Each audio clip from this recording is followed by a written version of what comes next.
ना कही भी हो खो पंडाल के कोना पावे के कोशिश करो। भैया तारा के बहुत देर से रोवताड़े।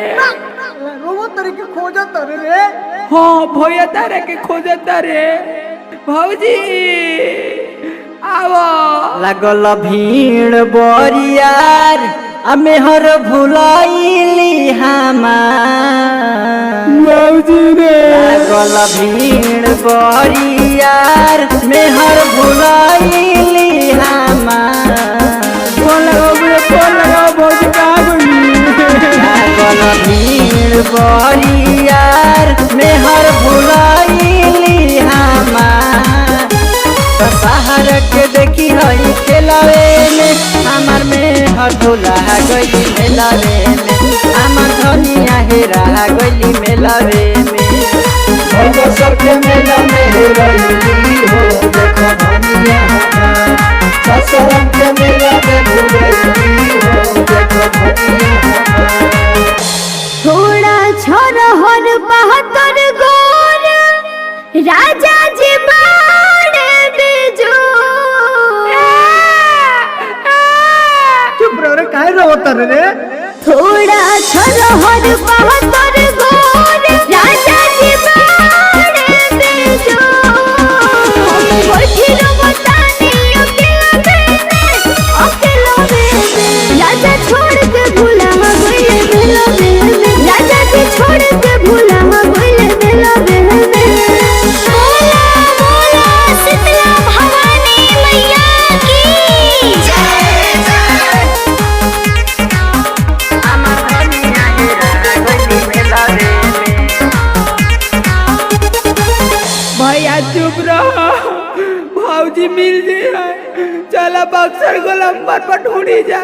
यही तरी से नी घेट पड़ी निकली जा। चला चला चल चल लाल साड़ी पहनले भी है चल। दोसरा के मत धलियो ना तो लूटे जूते पड़ी। ना रे ऐसे काहे को होत रे।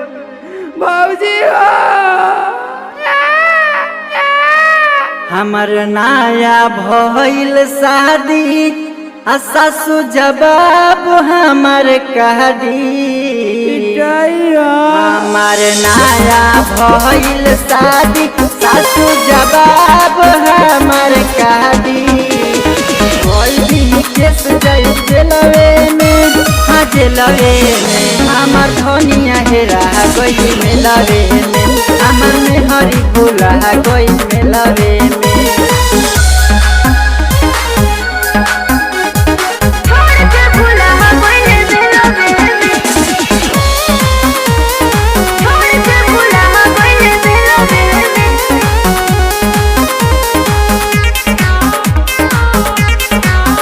हमर धनिया हेरा गई मेलावे में।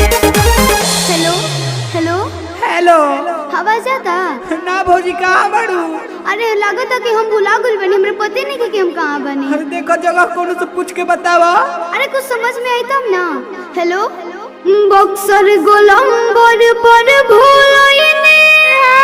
यारा छपरों में ना घुमैनी।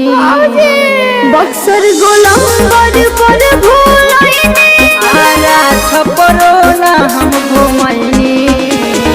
औरलू जीत के झमेलवे में झमेलवे में। हमार धनिया हेरा गई मेलावे में। राजा जी छोड़ के भूला